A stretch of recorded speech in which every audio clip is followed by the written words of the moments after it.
Welcome to GardenDC, the podcast about everything gardening in the Washington, D.C. and Mid-Atlantic region. I'm your host, Kathy Jentz. I'm the editor of Washington Gardener magazine, and we're aimed at gardening enthusiasts, people who grow everything from edibles to ornamentals, natives to exotics. If it grows in our area, that's what we talk about.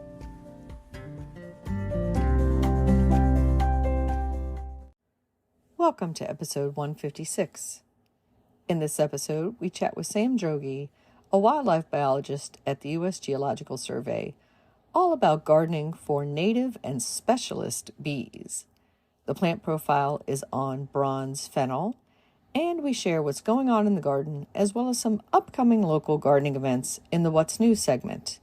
We close out with a tribute to the late, great garden writer Pam Harper as our last word. This episode, I'm joined by Sam Droege. He is a wildlife biologist at the USGS Bee Lab in Laurel, Maryland. Welcome, Sam. Thanks for inviting me. Great to have you here. And if you are in the DC area and you are in a garden club or similar organization, you've probably seen Sam give a talk on bees and been blown away by the images he's shown. And so we'll talk about those and some of the photography and your work, Sam. But first, we're going to talk a little bit about you and your background. And so we ask our guests here at the GardenDC podcast, were they born with chlorophyll in their veins and a green thumb, knowing that you're coming from the wildlife side of things? That might not be the case. No, it absolutely is the case. And in fact, when so I grew up in the area, I grew up in Hyattsville, and my parents have always said that they knew exactly what I was going to be doing when I was 7, and meaning something with nature. And when I was that young, I was disconnected from, bird watchers. There was no helicoptering in my family, and so we were feral, but I was attracted to the library and books on things, and then plants. So I would take cuttings of various neighbors and friends' plants and try to, stick them in water and then pot them. And so I had in my bedroom, probably unlike other kids' bedrooms, was filled with plants that I grew myself. And so I spent a lot of time there. And then my buddy Butch Hurlinger in the neighborhood, his Aunt Rita had a subscription to organic gardening and farming. It was both at that time. And we were both just fascinated by this and completely got sucked into the organic world. And so we're talking about the 60s. Okay, so this is a long time ago. And so by the time I was in 6th grade, I had a organic vegetable garden in the back. My parents didn't quite know what to do with that, particularly when I asked to go to College Park to get manure from the back then they actually had a farm operation there. Mm-hmm. So that went there. And then, but I was also at the same time, as you mentioned, very attracted to wildlife, particularly birds.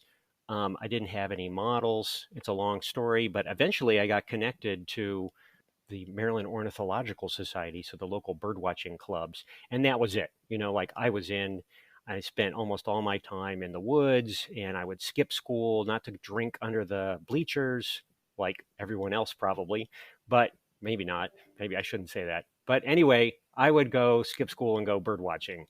And so that's been my gear, I guess, all my life. And so I've always had gardens. I've done different things in those gardens, in those garden spaces. Not a fan of lawn, and a fan of spending as much time as possible in nature. In fact, I essentially need that. Like, I can't be in an environment that's too urban or suburban or concrete walls or government gray furniture. I have to at least get out and go for a walk and poke around, which is useful when you're learning natural history. It's all about experience. Mm-hmm. And so your childhood in Hyattsville, we should probably let listeners know, especially those outside the DC area, the Mid-Atlantic, that that's a suburb of Washington, DC, but it's a very treed and full of wonderful plant suburb. It has a long time horticultural society. I was going to say historic society, which it probably does too, Yeah. and very active. And because a lot of the USDA employees, who are naturally a lot of plant lovers, either moved there or nearby in Tacoma Park originally. Yeah. Well, let me just qualify that. My neighborhood was locally, it was the Lewisdale neighborhood, and it was a typical scraped, land-filled chunk of land. Mm, We lived in a duplex. It was really like a classic kind of horrible suburban neighborhood. If you're a nature person, the advantage was we fronted on the Anacostia River. So I spent all my time in the floodplains and along the creek, and it wasn't that wide back in that area. And so that was the sort of my salvation. And hmm. it had no trees. Oh Except for no. the, as the typical five, here's your tree package for your new suburban dream duplex of in the inexpensive blue collar neighborhoods that we built for you that had a million problems with drainage and all kinds of other things. So, there was a silver maple and an ash and a Lombardy poplar Mm, and maybe one other thing, most of which just up and died because it was subsoil. But anyway, I was able to bring in compost and do a bunch of that kind of regenerative gardening, raised bed things. And then ultimately, my dad got inspired and took it over after I left. But so just wanted to qualify that I was not in some, the wonderful parts of Tacoma Park and Hyattsville. I visited, I love those areas. yeah, and things have developed over the last 50 or plus years as well. So Yeah. things have actually filled in what are now the older suburbs are, definitely much more green. Well, let's talk about your garden today and what you're growing in your garden. Yeah, so I really have two gardens. I have a garden at my house, so I have an acre. It was all lawn. Now I have some minuscule amount of lawn that I tend only with a string trimmer, and I'm very fond of string trimmers. And then I'll use a brush blade to take back down the rest of the gardens, which are complex native plant gardens, edging to wild at the edges, and then more. I don't even really want to say formal, but beds, more weeded out beds in the close to the house, and a little vegetable spot here and there. And then at the lab, we have a 30-acre compound that used to be used for raising whooping cranes and sandhill cranes. Every imaginable invasive species was in there.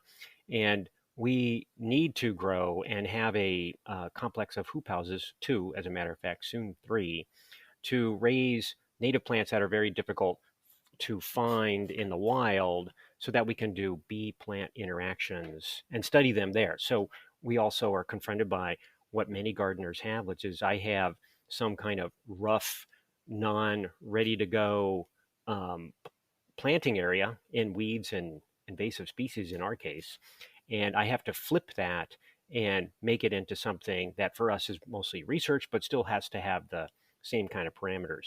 Very few weeds, primarily the species we're interested in, needs Hmm. to present well. We need to move around in it. So in both those cases, I'm maintaining a almost entirely native plant set of communities, and I'm trying to mirror what is found in a very broad sense in natural areas in the region. And then we study the complexity, both at home, my home and my lab life converge, and there's not a lot of boundaries between the two. I'll just mention as an aside that we even do things like create our own bogs and create our own raised beds with sandy soils because particularly at the lab, the soil is a silt clay, which is great for a lot of things. But certain like very dry loving plants don't like to be there. And certainly it's not a bog place either. So we're edging towards a major garden kind of complex there, but for bees. Mm.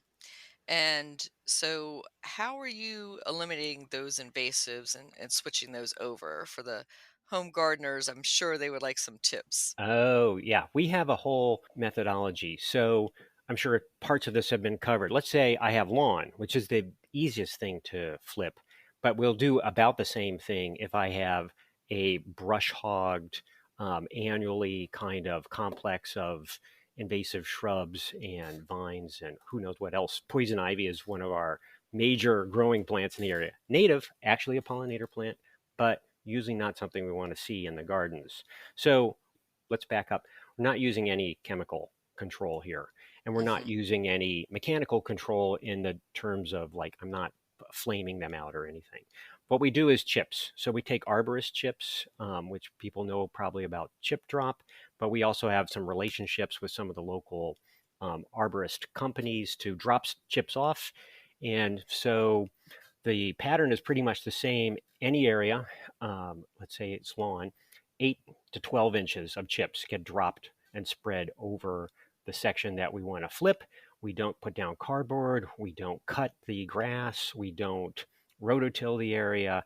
We do absolutely no preparation. So it's an easy lift in terms of like if we're talking about a homeowner kind of thing, you're basically spreading mulch and that's it. So at that time, and it can be as fresh as chipped that day. So there's Mhm. no, there's this notion that chips are going to suck out or sawdust or anything else are going to suck out all the nitrogen in the soil. That's really, it's been shown. Oregon State has some really good stuff on this. That's not the case with arborist chips. They're coarse, they allow the soil to breathe, but they suppress the growth. They are supplying a magical amount of carbon for all the fungal communities, bacterial communities, and invertebrates that are in the soil. So this soil sometimes is just terrible. We have done this on gravel parking lots. We've done this on subsoil from the septic tank. Again, it was oriented towards basically industrial production of these animals and not towards like, oh, beautiful environment or fluffy organic soils full of compost. That's all we do. We throw down the chips deep and then we will plant plugs or plants through the chip mulch. The basic rule being, okay, you need to make a little crater in that depth, and then the plug or the plant needs at minimum to be touching the mineral soil below. And that's it. In some cases, we're nowhere near water, so they're not getting watered at all and do Mm. well. And in other cases, we'll, if they're near the lab, we won't hesitate to give them a little water to establish, but usually there's no watering involved here. And that's it. So let's talk about a little bit maybe about what gets through that's not your plant. So Mhm. what gets through, if you're in a lawn environment, Bermuda grass can penetrate back up through, Yes. but it struggles. And it's in chips. Nothing else is coming up. It's relatively easy to pull out and in with some, you can't be like, oh, this is my solution to everything. I've smothered it and I've chemicalized it. You have to put in some effort to catch the Bermuda grass before it'll just retake over if you don't. And then some of the ground ivy will move in from the sides. So you just have some of this low level maintenance to take care of. And really, the Bermuda grass goes away if you pull it a few times. And it's a nice environment to work in. And because the soil is becoming loose, it's easy to pull that stuff out. And then they're repressed again, right? They're underneath all this chip. So it's generally pretty easy. But when you move into more and more environments where you have established perennial woody plants, positive ones might be things you might want to retain, like goldenrod and asters. Depends on how you feel about pretty thuggish native plants. And other times, it's an invasive a calorie pear that you just mowed. It's going to come right through that, and things like poison ivy and a couple of the vines are super unhappy about being buried to that depth, but they will push back up through. I have to say, Virginia Creeper is the champion at coming back up.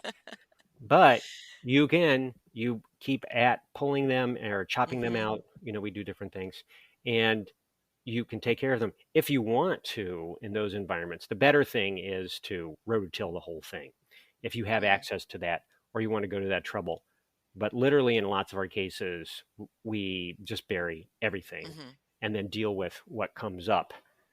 And then in subsequent years, your perennials, which is this is a perennial bed, or you have to replant the annuals, obviously, they come right through that mulch. And you have ultimately, you have, particularly like, say, the year three, you will have a good seed bed for everything. Even your native plants, if particularly if they're open seeded varieties, are going to start dropping seed and they'll start sprouting. You can either say, oh, good, I've got some free plants to give away, or you can spread in late winter a layer of 2 to 3 inches of chip over everything, and the plants just come right back up. So that's in a nut the our strategies for flipping areas. Very helpful, because I know a lot of people are encountering that same type of Mm-hmm. situation. They have a house and the backyard has been let go, or they purchase a property and it's just all pretty much invasives that you see. Yep. So that's great remediation advice. Yeah. So let's turn now to talk about your work, especially with native bees in the mid Mm-hmm. Atlantic area. So many of our listeners are familiar with honeybees and the honeybee plight that we've heard of, and planting for pollinators. But let's talk specifically about what gardeners can do to support and attract our native bees. Got it. Yeah. So first, a tiny context. When we're talking bees, everybody, literally everybody, knows what a honeybee is. It's Hmm. culturally, it's the same as a cow or a horse, and they're also basically a commodity and also not native species. And they, as basically a non-native thing, are really not involved ecologically with pollinating our native plants. So they're not a needed ecological component. They're also extremely different in their life history. So most people do have facts in their Rolodex about bees, which are honeybee facts, right?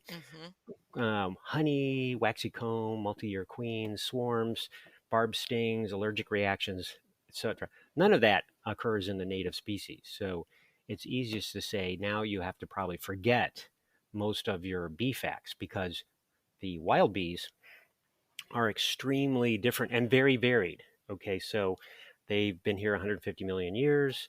The plants, the wild plants, the wildflowers, native plants that you see, all that diversity of when they flower, color, size, shape, tree, shrub, location, habitat is a collaborative venture with these local bees. So if we looked at the mid-Atlantic, Maryland and the surrounding states, let's say, there's over 500 species of wild bees involved. And most people can't pull up things, but can with a little help. So, like bumblebees, for most people, it's the bumblebee, 14 species just in Maryland, though. And then mason bees, which maybe gardeners are now aware of and bring in tubes and things like that.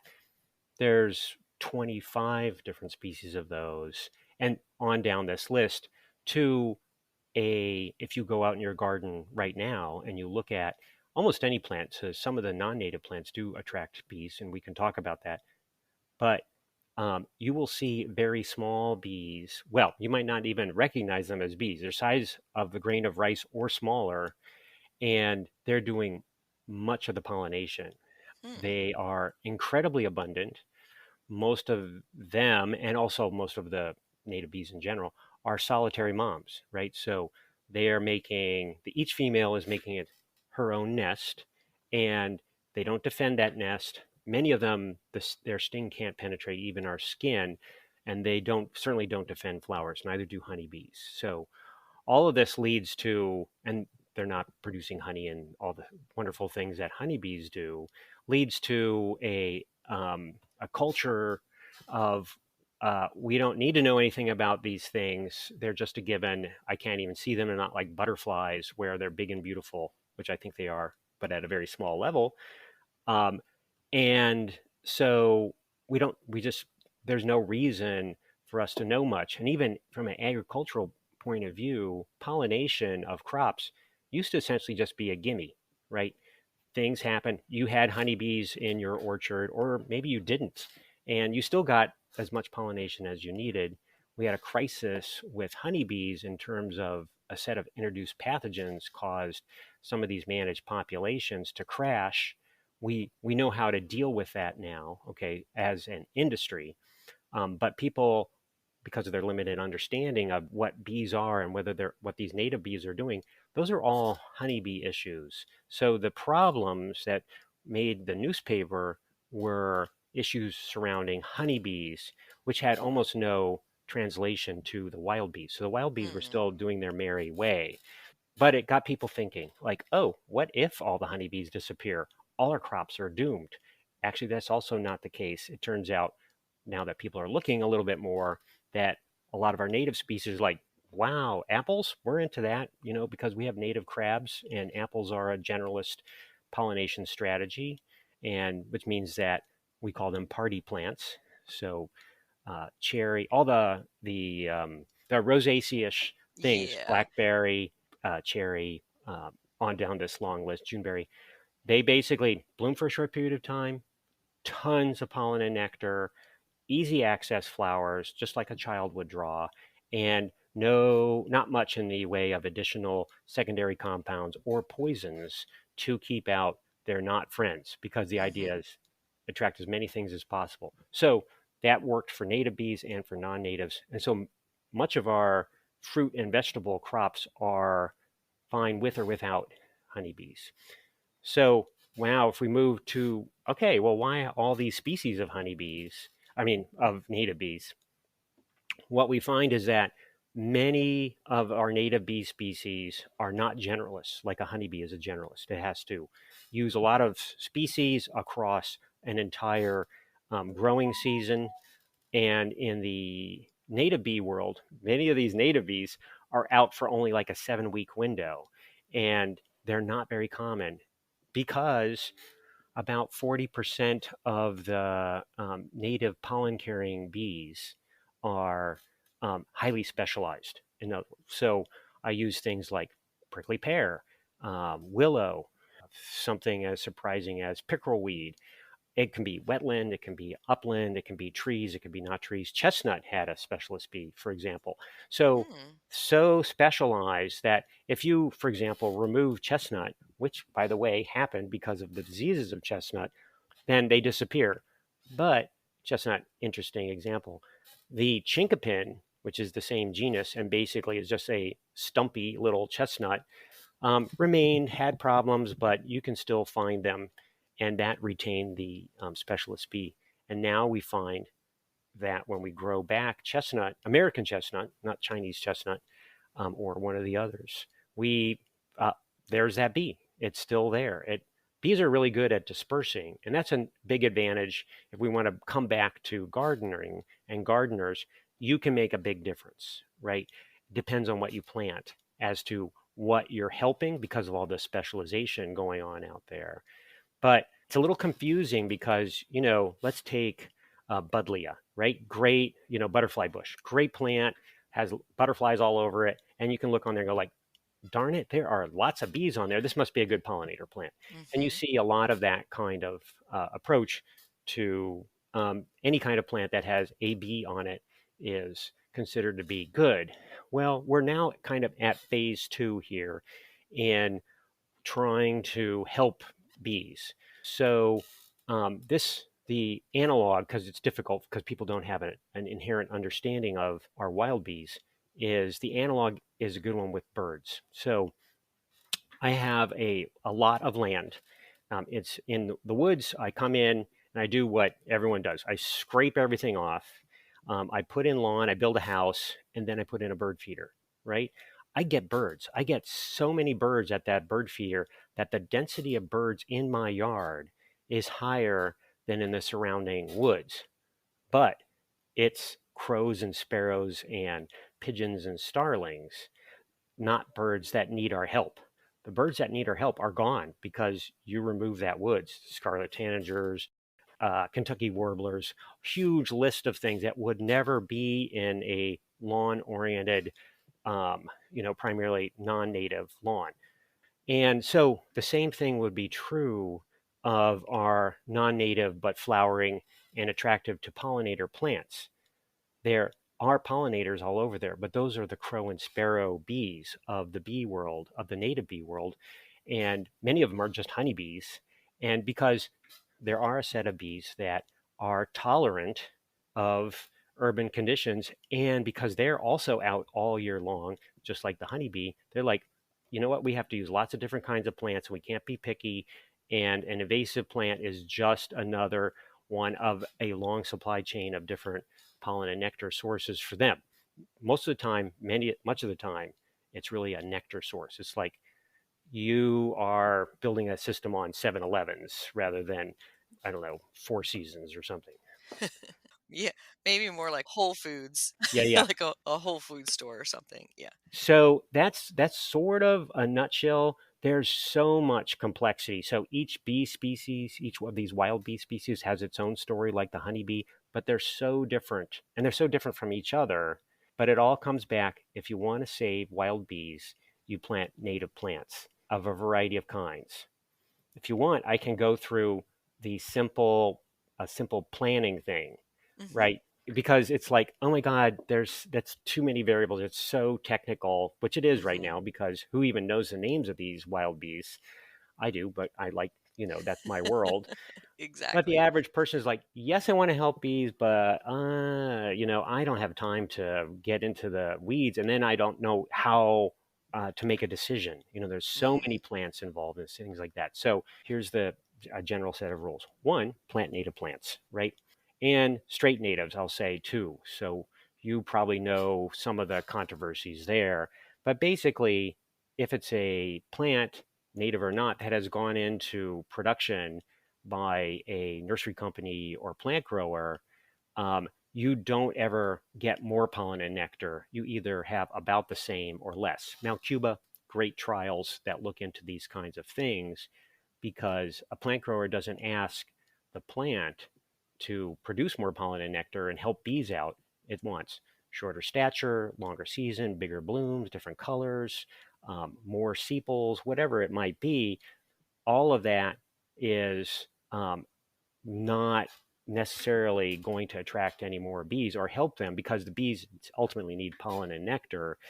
And from the plant point of view, where do they get that plant money to do all this extra stuff, pollen and nectar? Because that costs plants tons in terms of energy. So, yes, you can find a bunch of cultivars or named varieties that do attract a lot of native bees. But over time, um, I'm talking about cultural time of more and more breeding, crossbreeding, and you can, if it's a hybrid, just forget it. But over time, we will end up with pansies and begonias for the native plants too. A couple hundred years from now, and they have nothing. So straight natives, native plants, and you're also supporting. So we're talking about support rather than attraction. So Budley attracts bees, but it's like bird feeders attract birds. We're talking about native plants supporting this huge community of bees. So that's one. Which ones? So the idea is bloom throughout the year. So relatively, okay, and also it's bloom, right? So conifers and things like that are not attractive. If it has a colored blossom, and we're talking white, yellow, or blue, or shades in between, that's basically a bee pollinated plant, or a pollinator, insect pollinated plant. Because the plant, why would the plant do that? Why would it produce a flower for any other reason? Not to please us, but to be the plant app for connecting bee to plant. Its color, unusual, right? So let's erase all of our lovely colors that we like to have in there. It's novel to have blue in the environment, to have yellow in the environment, to have white in the environment. So the plant uses that, and the bees see it, which is unusual for many animals. Most of the mammals, other than us, they see basically a more black and white world than color world. So there's your plant apps, flowers. So if it has a flower and it's a native plant, you're doing good.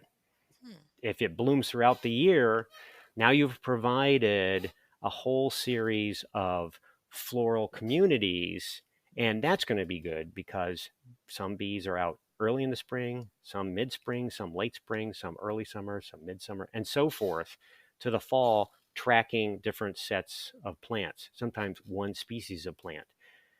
If you want gory details, we do have a website, which I can give you the link to. You can look up my name and Jared Fowler, and it lists plants that have specialist bees. These are not rare plants Mm-hmm. because you can't build a specialist bee plant system when you have rarity involved, because at some point the whole plan is going to fail because you've run, things have disappeared too much. So Mm. there are things like sunflowers, composites, asters, goldenrods that can be involved in the garden. You can go in the spring and all the vernal spring flowers. Many of them have a specialist bee that attends them. Spring beauty, classic, great for interspersing in the lawn underneath some of your trees in your yards. Almost never done, but there's a bee only goes to spring beauties, and we can look at uvularia and wild geraniums on down this list. Very very extensive. That's phase two. But again, native plants, straight natives, bloom throughout the year, varieties of colors. Why are there different flower colors? Those plants are attracting different sets of bees just by color alone. We've seen that many times. So different colors, different, more expansive number of bees. Shapes. Think of morning glories. Think of the fact that a morning glory blooms in the morning. What's Mm-hmm. that about? There's a set of bees, long tongues, come out pre-dawn, and they're in the native morning glories. So, like Ipomaea pandurata, great plant. Very underplanted, considered weedy by some, but it looks like a big crimson-centered morning glory. Whole set of bees only go to that. And evening primrose, opposite thing. There's a set of bees only come two evening primroses in the evening when no other bees are out. That's the plant strategy. I'm going to eliminate competition for my pollen and nectar by having my friends who party in the morning are partying in the evening, and then I'm shutting down. So we go on and on. So things that have long tubes, think of penstemons at this time. Well, they're pretty much done now, but penstemons have a series of bees that only go into penstemons. Look at a penstemon flower. It's crazy where the stamens are, and why does it have such a long tube? Why not just be a plain old, blackberry flower? Well, there's reasons, and it all has to do with all this complexity. So have a variety of shapes. Like, oh, I don't have a lot of tubular flowers. Um, and then in the wild, we have problems with, and semi-wild or people's like, oh, I have a pasture here or an old chunk of land on my property. I don't know what to do with it, but I'll cut it several times a year. I'm not going to make it a lawn, but I'm just going to keep it under control. Well, you cut anything during the year, during the growing season, you've eliminated almost all the fall flowers. So a lot of bees that are very, very uncommon are on that set of late season blooming fall composites. And there are some composites that they can make it through. So think of your tall goldenrod. It's along all the roadsides, and the Symphotricum frost asters. There's a Mm. couple species. They're like, boom, we know what to do here. So that's good. But there are many other species. A lot of the perennial sunflowers, many bidens, etc. So um, cut once a year in the winter if you have property and you need to figure out what to do with a big chunk of land is a good thing. Don't throw trees automatically onto a property because you're like, oh, well, we need more trees. Maybe, um, but we're certainly more treed than we were at 2 centuries ago, where the place was Mm. denuded. And we look at what species are of conservation concern in the broadest sense, like all different animals, all different plants. It's transitional habitats. So it's these kinds of open landscapes that have the rare plants because there's nothing generating them that much. So we have to be conscious that more and more we're going to have to be caretakers of the earth and do that purposefully, and not just that sort of, well, they'll, laissez faire, like someone's property will be in good shape for these plants. So, and then the last thing is, don't think that you have too small a piece of property. Um, Hmm. you have a veranda on your second story uh, cooperative unit or whatever. Plant some things in pots. It takes basically just 5 flowers to produce enough on average pollen and nectar for a bee to create a nest to create one additional baby bee. So you can't cop out on this like I'm not important. So many of these areas have these rare bees in them that are clearly suburban and or yards in rural areas that have been planted in native plants. But if you don't plant them or you have lawn, there's no contribution. Hmm. Yeah, I was going to ask specifically about our urban gardens. So that does answer partly that of, we can have patio native gardens or balcony or rooftop. Yep. And so if you only had a few containers available to you, what would you recommend for native plants that you might grow in them Uh-huh. for the wild bees? Yeah. Well, it turns out we did so we a couple years ago, someone wanted to do this, and we grow a lot of plants. So they said, well, what plants should we put in there? And because we had this event and we want to show container gardening for native plants that are good for pollinators. And I was like, I don't do that. Like, we have land, so we just plant them in there. And I'm like, what does grow well in containers? And basically, almost all of them, maybe actually all of them, grow well in a container. So we just took tons of 5-gallon buckets, filled them with different kinds of often pretty crappy soil, threw divisions in there, and they all, as long as you water them, watering is obviously one of the big problems in a container operation. They did fine. So I'm going to leave the ultimate answer as to best up to the gardener who has their predilections for like, oh, I'm a black-eyed Susan person, or I want small, or I want something big. So I'm going to plant in some perennial sunflowers, or you Hmm. know, some things are. I guess I would caution that you're going to have to stake things. If plants are tall naturally, and you've provided lots of really good soil, and you're in a semi-shaded environment like you might on a deck or a veranda, but you can stick a stake in there too.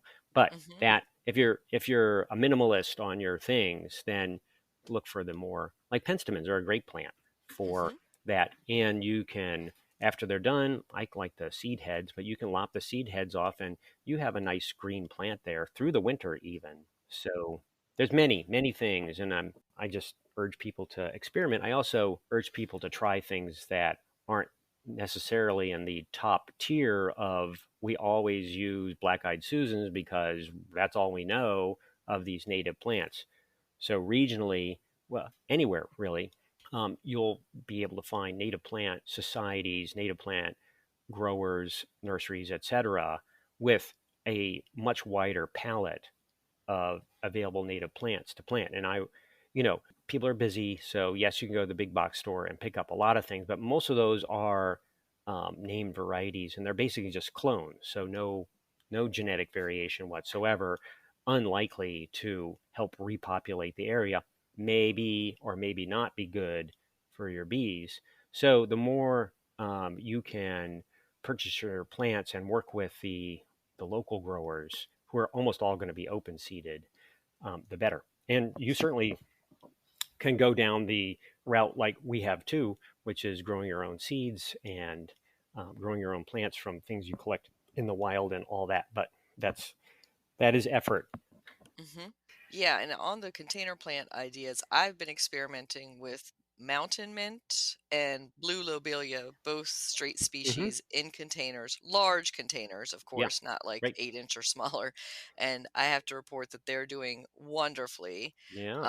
in containers and coming back every year and reseeding Yep. themselves, which is great to see. I'll mention mountain mints as one of our favorite plants. It tends to be doesn't really harbor specialist bees, but everything comes there for a drink, and it's so abundant with pollinators. And depending on your species, they're all roughly about 3 feet tall, form a dense cluster, flat topped, and Hmm. you can see all the action. So we call it BTV because you just go out there and any time for that really long period of time that they're blooming, there's stuff going on, little dramas. I like that BTV. And then previously you had talked about the rosacea species Hmm. being, we would call it a promiscuous plant, but you had a term for that. Um, yeah, party plant. The party plants. Yes. I love that.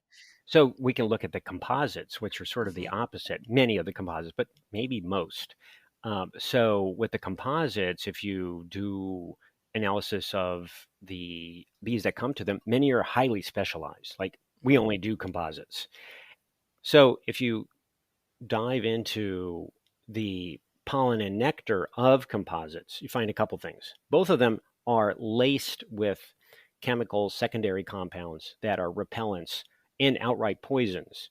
So there's classic experiments where you have a set of native bees, they have nests, and the researchers will swap the pollen loads around between the species and within the species. So the control is I take a pollen load from one bee of species A and I give it to another bee also of species A. Those do fine. I swap between species A and species B, everybody dies. The babies die, that is. And because those pollens and the choices that the females make on those species are really specific. And so that's why this just plant clover or here's your, big box stores wildflower seed mix for pollinators isn't going to work because there's all this complexity. Um, Additionally, it's not bad. They're pretty flowers. And when people go and get a pollinator mix packet or shaker from a big box store, you know, it's all geared towards annuals, and I have to see flowers right away. And so, and I don't really know what I'm looking for in terms of pollinators. If there's a bee on it, we're going to call that good. But it's really, again, it's like a bird feeder thing situation. Yes, you've attracted some pollinators. No, you're not really saving the world here. You're just, you know, shifting the floral um, flowers on the sinking deck of the earth Mm. a little bit. So, doing significant conservation is about these native, usually perennials and shrubs, because of the specialized nature. I have lots of examples of people who plant some of these plants that have specialized bees. Boom, they show up, including really, really rare ones that we've been concerned about and um, you know, there they are in someone's garden. You can go down to the National Mall, for example, in Washington D.C., and there's a couple places. The National Botanic Garden has a wonderful native plant, or largely native. Yeah, I guess it's all native plant. Side Hmm. garden now filled with all kinds of really interesting native bees that had to cross this gigantic concrete area, although possibly hopscotching about on other native plants that were planted in the mini gardens of Capitol Hill, but they found their way there. And that's the thing. You plant it, they will come, is something that will happen. I mean, Mm. there's limits, but in general, you can't also uh, beg off that I need to do something for bees because I'm too far into DC or into the middle of a city. Nope. You plant the right components of native plants, and you're doing a big Mhm. positive there. You're regaining and becoming and integrating back into the native environment that's largely disappeared. But in your yard, you've added some of that back that was formerly there, but now is yard plus house and street and things like that. Hmm. So important. And so mostly we've talked about native perennials, but there are some shrubs that are flower Yes. abundant. And so one in particular, the Pinxter Azalea is Yep. one I love, the New Jersey tea, and I think a couple of the shrubby dogwoods, not the tree Hmm. dogwoods. The SWITA group. Yeah. Hmm. Yeah. So, and actually, you've mentioned the Pinxter azalea and a couple and the other native azaleas really too have a bee, Andrena cornelli to be specific, that is basically an azalea bee. It only goes to native azaleas, and you can find them in plantings and you can find them in the woods. But they're generally, when we're out doing surveys of bees, we don't run across that bee. You have to actually look on a Pinxter or a native azalea. If they're not planted or the deer have eaten them all out of the woods, they're not there. They're gone. So here is a wonderful place, just with the azalea example, of supporting that one particular bee species. And I just keep emphasizing that while we're talking bees, there's a huge list of very, to most people, even more obscure insects and other creatures that also spend 150 million years or more growing up with these plants and evolving. And they will move in too, but who's looking at all the cool leafhoppers and mining insects, leaf miners, and da da da da da. But you support that too. You just don't necessarily realize that or even have that as your objective. So again, we're bringing, as Doug likes to say, bringing back nature. You don't have to know the details though. Planting native plants, straight species, all sorts of good things happen. And a yard that has a few potted plants that are largely from big box stores that are very much derived stock doesn't do much. Hmm. And we can do an awful lot, but it can be just one clump of black-eyed Susans. Or, like you said, think trees and shrubs are not often mentioned as much for pollinator plants, but they have a greater three-dimensionality. One, for example, of the Swida group of Cornus, so those shrubby dogwoods. Um, if you look, they have flowers all over the place. So for that area where the shrub is planted, they're supporting in some ways many more bees than if you had planted that with some low-growing perennial, simply by the fact that they have height and width and length going on Hmm. for them. And yeah, I plant those in my yard, and I get the.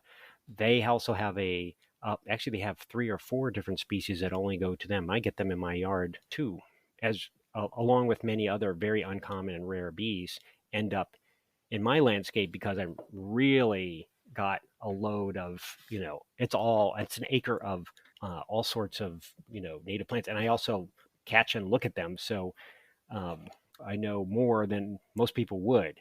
But if you just pack a yard full of native plants, even though you have no clue what's in there, although you could post pictures to iNaturalist to begin documenting that. That's a really great way to do that. Um, but you're doing a really, really good thing for the environment. I'll make a very generalized statement here that really has always been part of me, but I really explicitly now understand it and can articulate it. So if you go to, as many people do, they go for walks in the woods and national parks and natural areas in nature. We call that sometimes forest bathing, but there's just generally acknowledgement that that's a good thing. Go if you feel like crappy, go into nature. You feel better at all these different levels, and there's a natural resonance with that kind of landscape. So imagine in your mind that you're driving on a narrow road through mountain woodlands, and on either side you have the windows down, you're hearing all kinds of birds, and you're feeling that oxygen and all that, and your eyes are feasting on all this diversity and complexity and the different kinds of types which you inherently know but don't know anything about the names. Now take that same road and travel through your neighborhood or in a strip mall, same size road, has options, was like that, and then ask the question, how do I feel? We tend to not think about this. We think I can be very technical. I can say, these plants support these bees. You should therefore plant these plants. But what I'm also saying is you can heal yourself at the largest way, support yourself, support your neighbors, support your health by moving your yard into a landscape that not only supports bees and all these other animals, but is really going to support you. When you come back from your forest bathing thing and it's just lawn and 5 columnar shrubs, think it through. Does that feel the same? You can, like me, I can look out the windows, which I love to do, and I think about my window space. I look out, and I'm doing right now, and I see green and gardens and flowers, and that feeds me, right? So I just feel like we have, as a society, bought into some sort of, gosh, it really feels toxic now that Mhm. I see this, of that our spaces are required to be so sterile and so non-connected to nature. Lawns are never created by nature and so forth. And I soapbox on that all the time now because it's just been, it was inherent to me. Like I didn't question any of this. And then I realized like, oh my God, um, I'm really being supported just by my garden in terms of me, and Mhm. I feel good, and I am a better person simply because I don't have to go forest bathing, although I do like going out in the field, but I can be at home and I'm supported just as much. Why don't we push that angle a lot more too? So you're doing it for bees, but you're doing it for yourself and your kids and your family and your neighborhood. Great points, Sam. And with our last couple of minutes together, I was going to put you on the spot and ask the question that you probably are dreading, and which is, what is your favorite wild bee? Do you have one or a couple? Um, Of course, I'm going to say I love them all, but I do have some favorites, and it comes from some of the problems that, as a technical bee person, in a way. So one of the difficulties with 500 species in the area is like, well, what are they? How do I tell what they are? It's like bird watchers and fall warblers and things like that. Mm, It's like that's a bird. I can't tell you what it is. It's tricky. So I'm into the tricky aspects of identification. We do technical guides and so forth. And my favorite group is a group, and we haven't talked about this, of bees that are parasitic on other bees. So people will call them cuckoo bees, another bird analog here. But these are bees that don't collect pollen and nectar themselves. They simply invade another species' nest and lay an egg in there, huh. and then their baby kills the other baby and eats all the food. A horrible story, but value judgment. And so 20% of all the bees species are fall into that category, and many are uncommon. They obviously have to be less common than their host. And there's a group called nomada. I don't know there's no real common name for them, but they're very common. You'll see them in the spring in particular, but they're out all year. And they are using a wide range of other bees as hosts, and they're just beautiful. They're actually bright reds, yellows, and black combinations. Usually, those are the colors in all kinds of stripes and other things. Again, you have to appreciate them mostly if you look down close, or you have, like us, mostly bees on pins to look at. And you can look at our photos to see many of these. And so I find them endlessly fascinating, both because they're beautiful and I like looking at them, but also because there's a bunch of undescribed species. They're doing weird things. We can't figure out their molecular signatures sometimes. So it's a puzzly palace plus beauty for me. Hmm. And now that you're mentioning beauty in some of those photos and that we had talked about in the beginning, that Hmm. the amazing images that you share, we should let listeners know, because obviously on a podcast they can't see those photos, Right. how they can access them and then how they can contact you for more information. You bet. So we're actually all over social media. So we have a Facebook group, and we also are on Flickr, Twitter, Reddit. Although that's my private one because the government doesn't like us being on Reddit.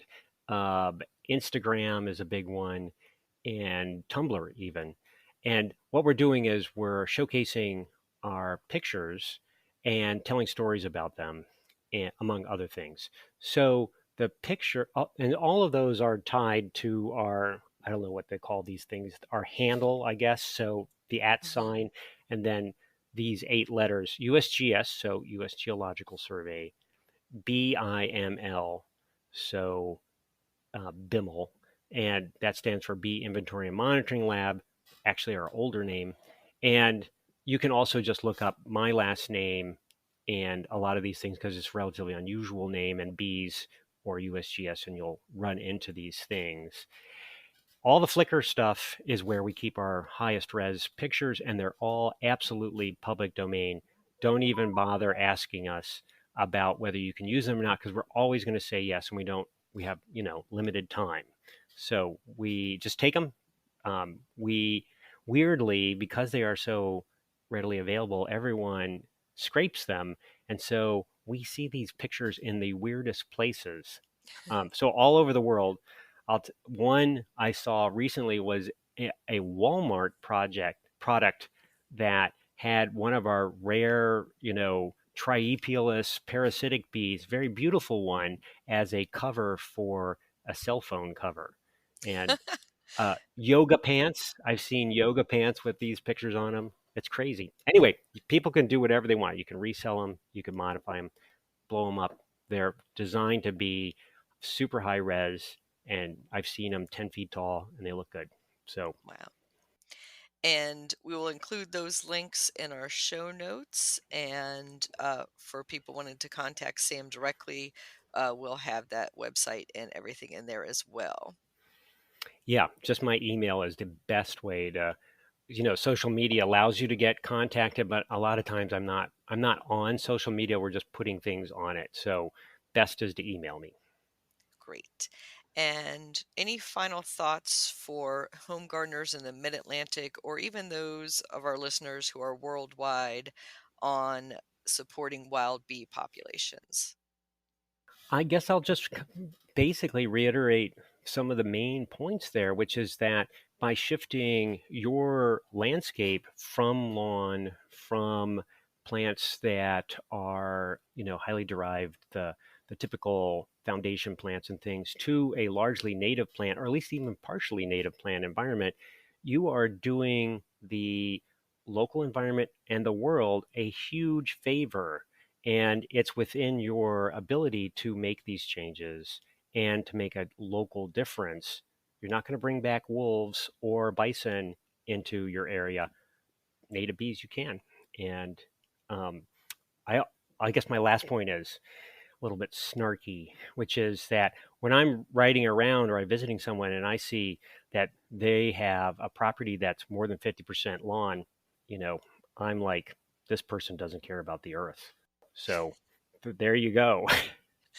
All right. Thank you so much, Sam. You bet. I'm really happy to be here.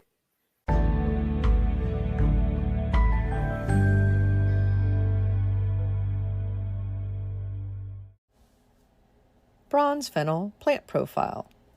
Bronze Fennel, Feniculum vulgare, is an ornamental perennial herb whose ferny, soft foliage and bright yellow flowers make it a favorite background plant for many gardeners. Its wispy, tall stems look great in combination with other plants, such as rose bushes.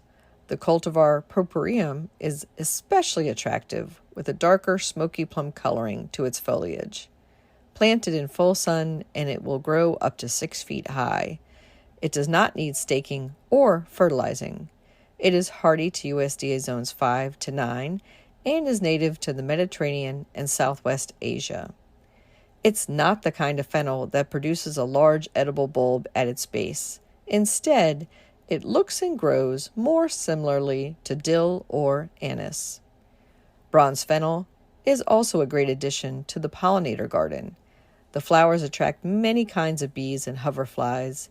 It's also a host plant that supports the black swallowtail butterfly's caterpillars. You can collect the fresh leaves to use in fish dishes, and the dried seeds are used in a variety of savory or sweet recipes. Bronze fennel is deer resistant, and it has no serious disease issues. It will self-seed around if you let it, but it's easy to pull and transplant it when it's at the seedling stage to another place in your garden. Bronze fennel, you can grow that.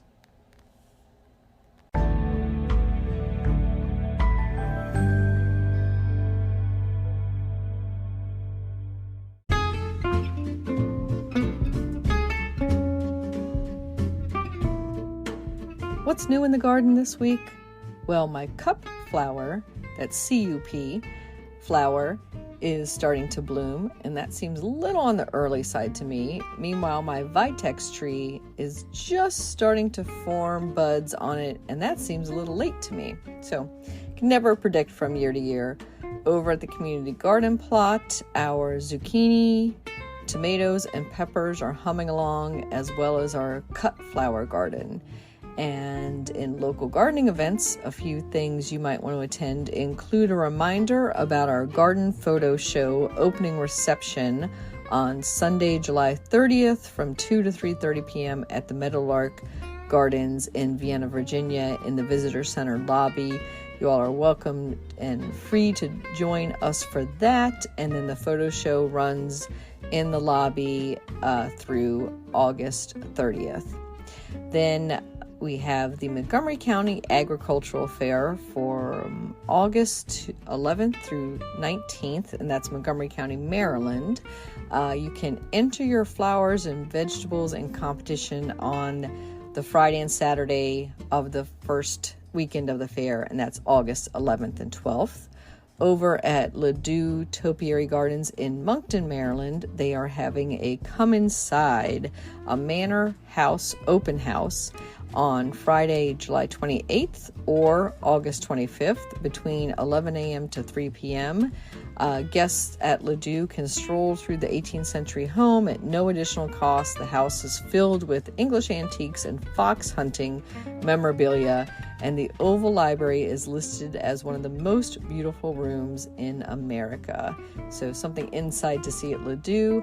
And outside, you can enjoy the Twilight Tuesdays in the garden, the magical early evening hours, every Tuesday through August 29th. Guests can enter the garden anytime and stay through the evening to enjoy sunset views, blooms, music, and special cafe offerings. And then Common Good City Farm in Washington, D.C., at 300 V Street Northwest, to be precise, is hosting their annual back-to-school tomato jam. This is either free, up to $35 for tickets, and donation-based, and they're celebrating all things tomato, and including tomato-themed dishes, tasting a variety of tomatoes, games and crafts for kids, a farm tour, music, and deliciously prepared foods. And then finally, something to put on your calendar to look ahead to, September 12th through 15th is the Urban Tree Summit, being co-hosted by Casey Trees and Montgomery Parks. This is the 12th annual event, and you can register for that today through caseytrees.org. Happy gardening!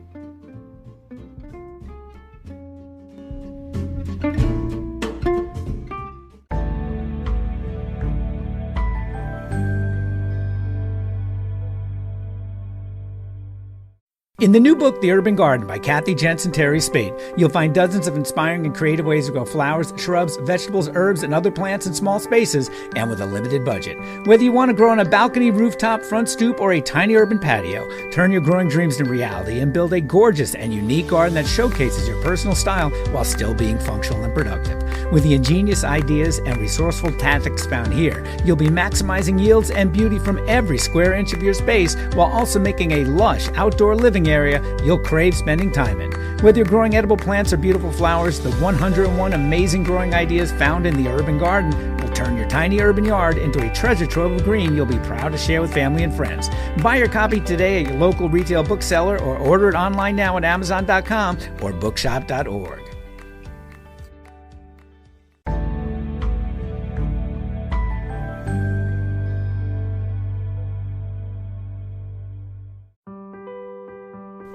Get low-maintenance alternatives to lawns with the new book Ground Cover Revolution by Kathy Jentz.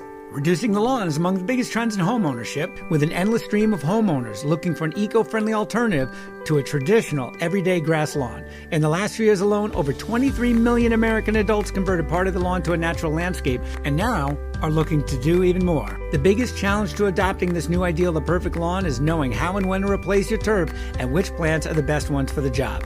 Ground Cover Revolution is here with all the answers you need. Included are 40 in-depth profiles of plants that are perfect choices for replacing a grass lawn. There are options for sun, for shade, for dry and wet sites, and for various climates around the globe.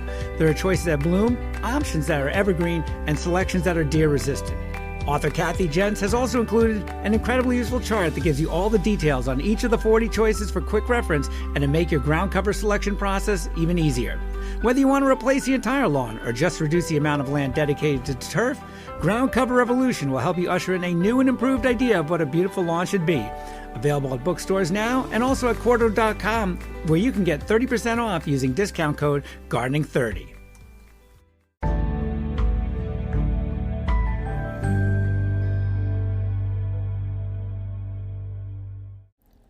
This is the last word on Pamela J. Harper. It's with sadness that I share the news that Pam passed away this week. She was a wonderful garden writer and terrific human being. I had the privilege of visiting her 2-acre garden in Tidewater, Virginia, a few times myself, and can say she was an outstanding host as well as wonderful photographer and writer if you've ever read or looked at any of her books.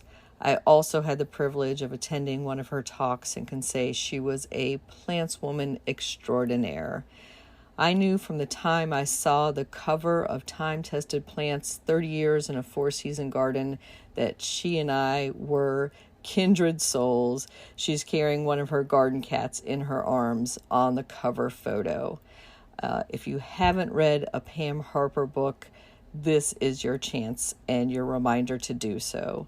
Pam is a wonderful, extraordinary person, and those of us in the garden world will miss her terribly. And this has been the last word on Pam Harper.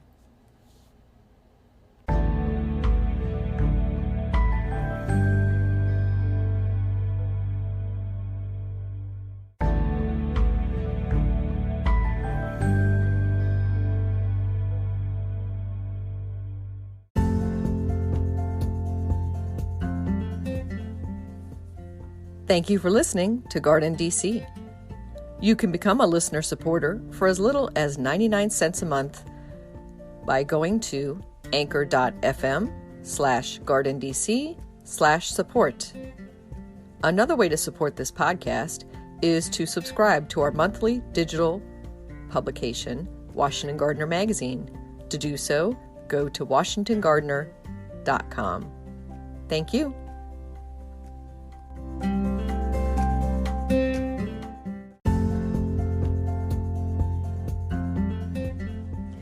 You can find Washington Gardener online at WashingtonGardener.com, on Twitter at WDC Gardener, on Instagram at WDC Gardener, and on Facebook.com at Washington Gardener Magazine.